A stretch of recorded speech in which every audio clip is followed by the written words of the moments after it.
వెళ్ళి పిల్లిలా వచ్చినట్లయింది నా పరిస్థితి. ఈ మాత్రం నన్ను గుర్తుపడతారంటే మీ అందరికి చెప్పే వచ్చేదాన్ని కదా. నన్నెవరు గుర్తుపడతారులే, ఆ మాత్రం దానికి ఒంగోలు వస్తున్నా అని వీడియో చేసి దొంగలకి హింట్ ఇవ్వటం అవసరమా అనుకున్నా.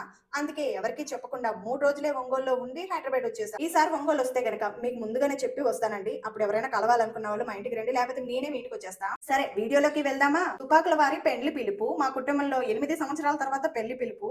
అందుకే కుటుంబ సమేతంగా వచ్చాము. అప్పటి రోజుల పెళ్లిళ్ళు ఇప్పటి రోజుల పెళ్లిళ్ళు సేమ్ గానే ఉన్నాయి, కానీ ఒక్క అప్పగింతల్లోనే తేడా వచ్చింది. అది ఎలాగో చెప్తాను, కానీ ముందుగా పెద్దలకి పూజ చేస్తారు, వాళ్ళకి దండం పెట్టి పెళ్లి కూతుని చేస్తారు. ఈ ఫోటోలో ఉన్న వారే మా నానమ్మ తాతయ్య. తాతయ్య పేరు నాగేశ్వరరావు, నానమ్మ పేరు వీరమ్మ. మా డాడీకి వాళ్ళ అమ్మ అంటే ఎంత ఇష్టమో అందుకే నా పేరు విజయదుర్గ అని పెట్టారు. ఆమెకు 3 కొడుకులు 2 కూతుర్లు, వాళ్ళే ఈ 3 మనగాళ్ళు. వీళ్ళు నుంచిన వరుస తప్పుగా ఉంది, అందుకే చిన్నాయనతో స్టార్ట్ చేస్తాం. నెంబర్ 3 శ్రీనివాసరావు గారు ఏఎస్ఐ, ప్రస్తుతానికి జాబ్ చేస్తున్నారు. నెంబర్ 1 భాస్కర్ రావు గారు డిఎస్పీ, రిటైర్మెంట్ అయ్యారు. నెంబర్ 2 మా డాడీ మహేశ్వరరావు గారు ఎస్ఐ గా రిటైర్మెంట్ అయ్యారు. ఇంకా నేను ఇప్పుడు వచ్చింది మా బాబాయ్ కూతురు పెళ్లి కోసం.